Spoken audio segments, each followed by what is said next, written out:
আসসালামু আলাইকুম রহমতুল্লাহি অবরকাতুহ। সম্মানিত দর্শক, ডক্টর মোহাম্মদ ইউনূস অতি সম্প্রতি একটি যুদ্ধ প্রস্তুতির কথা বলেছেন।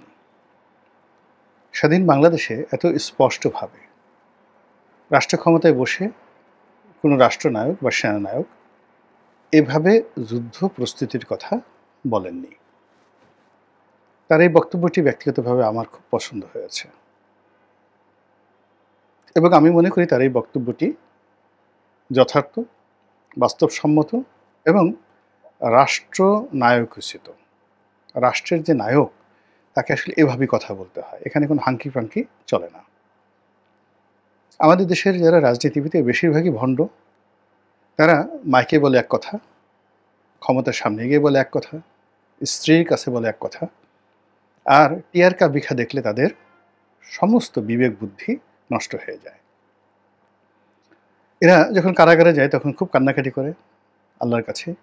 আবার কারাগার থেকে বের হয়ে যদি চেয়ার পেয়ে যায়, মুহূর্তের মধ্যে চোখে একটা কালো চশমা পরে এমন একটা ভাব দেখায় দুনিয়ার কোনো মানুষকে সে চেনে না। আর সে যে একসময় কারাগারে গিয়ে কান্নাকাটি করেছে এই কথা যেন আশেপাশের লোকজন বুঝতে না পারে, এই জন্য সে চোখ ঢেকে রাখে। এতটা নির্বোধ। তো এই যে নির্বোধ রাজনীতিবিদ, ভণ্ড রাজনীতিবিদ, ভালো মানুষ যে নাই তা নয়, আছে, অনেকে আছে। তো তার মধ্যে ডক্টর মোহাম্মদ ইউনূসের এই যে বক্তব্যটি, এটি প্রশংসা না করে কোনো উপায় নেই। দেবালয়ে যখন আগুন লাগে তখন জনপদ অক্ষত থাকে না। ২ নম্বর হলো, যদি বাঁচতে হয় বীরের মতো বাঁচতে হবে এবং যদি বাঁচতে হয় বাপের বেটার মতো বাঁচতে হবে।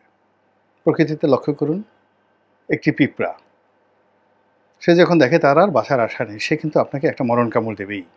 সে মরে যাবে কিন্তু মরার আগে একটা কামড় দেবে।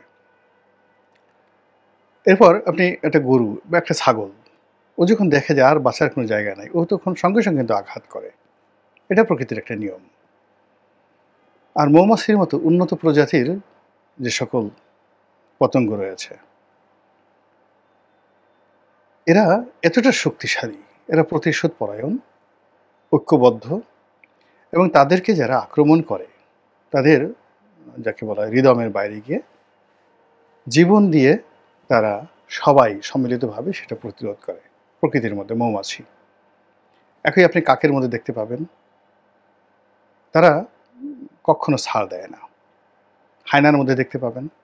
কিন্তু আমরা একমাত্র জাতি, আশরাফুল মাখলুকাত, নিজেদেরকে শ্রেষ্ঠ মনে করি। আমরা ক্ষমতাধরদের লোকদের জুতো প্রথমে হাতে নেই, তারপরে ওইগুলো আদর করার জন্য বা ভক্তির অতি সহ্যে আমরা সেগুলো বুকে চাপি। এখন এই সমাজে অনেক লোক দেখবেন, ছাত্র থেকে শুরু করে বড় বড় মানুষ, কোনো একজন ক্ষমতাধর লোকের জুতো বুকে নিয়ে দাঁড়িয়ে আছে এবং জুতো চুমো খায়। এরকম লক্ষ লক্ষ উদাহরণ আমরা এই সমাজে প্রতিদিন দেখি। তো এই যে মানুষের যে এই প্রবৃত্তি, সেই প্রবৃত্তির কারণে কি হচ্ছে, আমরা পাকিস্তানকে ভয় পেয়েছি, ভারতকে ভয় পেয়েছি এবং ৭১-এর মুক্তিযুদ্ধ নিয়ে এখন অনেক গল্প তৈরি করা হয়েছে, বিকজ আমরা বিজয়ী হয়েছি। কিন্তু মুক্তিযুদ্ধের যে রিয়ালিটি, সেই রিয়ালিটিটা কেবলমাত্র জামায়াত ইসলামী বাংলাদেশ তারা টের পায়। তারা জানে যে এদেশে কতগুলো মানুষ মুক্তিযুদ্ধ করেছিল, তাদের রাজাকার, তাদের আলবদর, তাদের আশামস বাহিনীর হাতে পা ধরে কত মানুষ শান্তি কমিটিতে নাম লিখিয়েছিল। আওয়ামী লীগ করতো, অন্যান্য দল করতো, কিন্তু তারা চলে গেছে ভারতে পালানোর জন্য, বাড়িতে রেখে গেছে শান্তি কমিটির নেতার কাছে। শান্তি কমিটির নেতা সেই বাড়ি রক্ষা করার জন্য সেখানে পাকিস্তানের পতাকা টানিয়ে দিয়েছে। এদের সংখ্যা কত হাজার, এটা জামাত ইসলামী খুব ভালো করে জানে।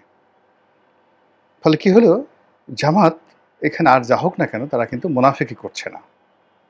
রিয়ালিটি ইজ দ্যাট, তারা তখনকার যে বাস্তবতা, সেই বাস্তবতায় তারা দেখেছে, যেমন এখন দেখুন, আপনি একটা সরকারি অফিসে গিয়ে দেখুন, কেউ টেলিফোন ধরছে না, কেউ কথা বলছে না, সারাক্ষণ মিটিংয়ে ব্যস্ত এবং কোনো অফিস কাজ করছে না। একটা স্বাধীন দেশের প্রশাসনের প্রায় সব ক্ষেত্রে।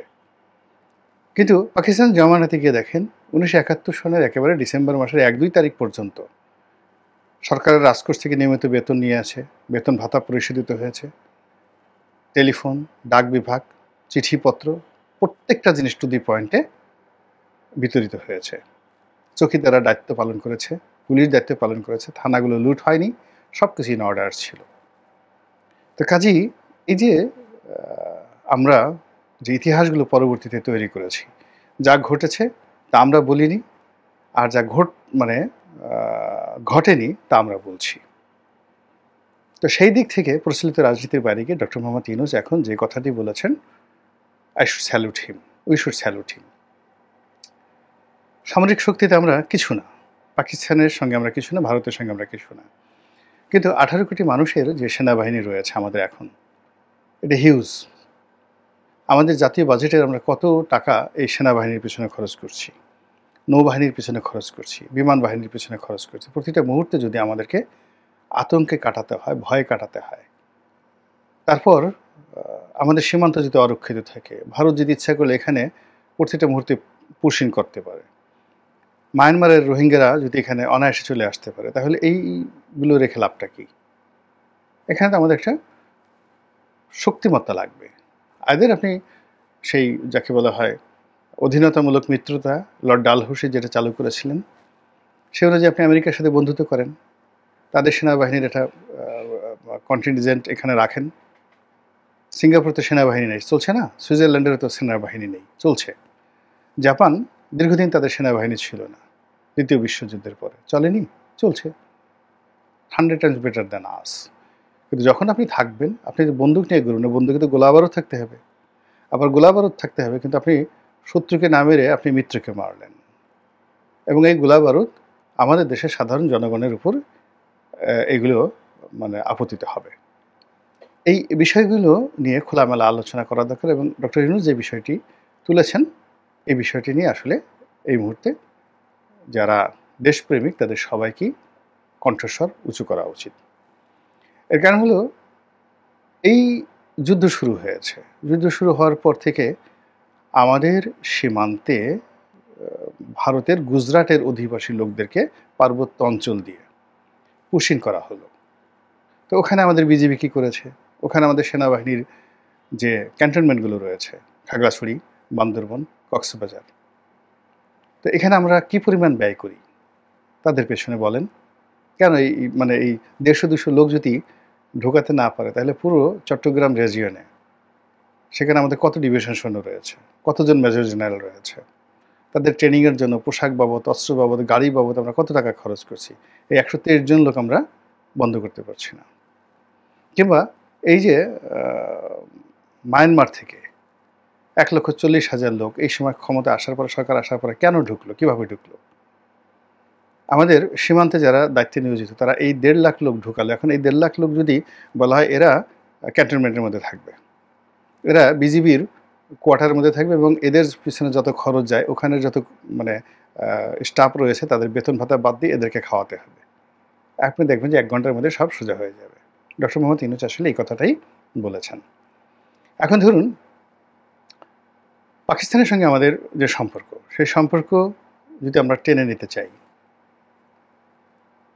যেটা আমরা শুরু করেছি গত কয়েক মাসে, চীনের সাথে আমাদের যে সম্পর্ক, ভারতকে বাদ দিয়ে গত 7 মাস আমরা করার চেষ্টা করেছি। চীন এখানে ইনভেস্টমেন্ট করবে, আসবে, বিনিয়োগ বোর্ডে সেই নতুন নতুন ইনভেস্টমেন্ট হবে। তো এইগুলো করার জন্য আমাদের তো একটা স্ট্রেংথ থাকতে হবে। সেই স্ট্রেংথ যদি ভারত একটা ধমক দিল আর আমরা চীনকে বাপমা তুলে গালাগালি শুরু করলাম, পাকিস্তানকে বাপমা তুলে গালাগালি শুরু করলাম, এটা ঠিক হবে না। এরপর আমাদের যে জনগণ, সেই জনগণের যে আশা আকাঙ্ক্ষা, উইল ফোর্স, সেই উইল ফোর্সকে তো সরকারকে ধারণ করতে হবে, তারপরে সেনাবাহিনীকে ধারণ করতে হবে। আপনি এগুলো তো লাঠি দিয়ে বন্ধ করতে পারবেন না। দেখুন, একটা খেলা হয়, গান হয়, বাজনা হয়, এই যে যুদ্ধ হয়, যুদ্ধের উন্মাদনা সবচেয়ে বেশি। যে কোনো গানের চাইতে খেলাধুলার চাইতে উন্মাদনা বেশি।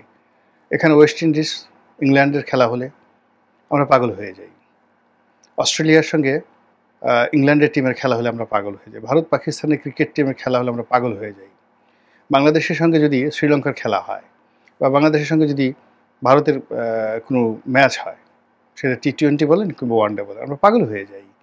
তো এই যে যত পাগল, সেটা প্রেমের জন্য আপনি পাগল হন, টাকার জন্য পাগল হন, যেটাকে উন্মাদনা বলা হয়। মানুষ তার স্বার্থের জন্য যে পাগল হয়, এর চেয়ে কোটি কোটি গুণ মানুষ পাগল হয় যুদ্ধ করার জন্য এবং যুদ্ধ থেকে বাঁচার জন্য। আবার বলছি, যুদ্ধ করার জন্য এবং যুদ্ধ থেকে বাঁচার জন্য। যুদ্ধের সময় যে উন্মাদনা তৈরি হয়, যে নিষ্ঠুরতা তৈরি হয়, যে ভয় আতঙ্ক তৈরি হয়, যে লোভ এবং লালসা তৈরি হয়, এটা কখনো আর হয় না।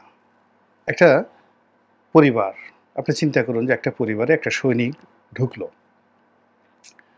সবাইকে ঘাটে ঘাট করে মেরে ফেললো, ওই পরিবারের সব কিছু লুট করলো, কোনায় দেখা গেল একটা কিশোরী মেয়ে আছে, 15-20 জন সৈন্য মিলে সে পালাক্রমে তাকে ধর্ষণ করলো।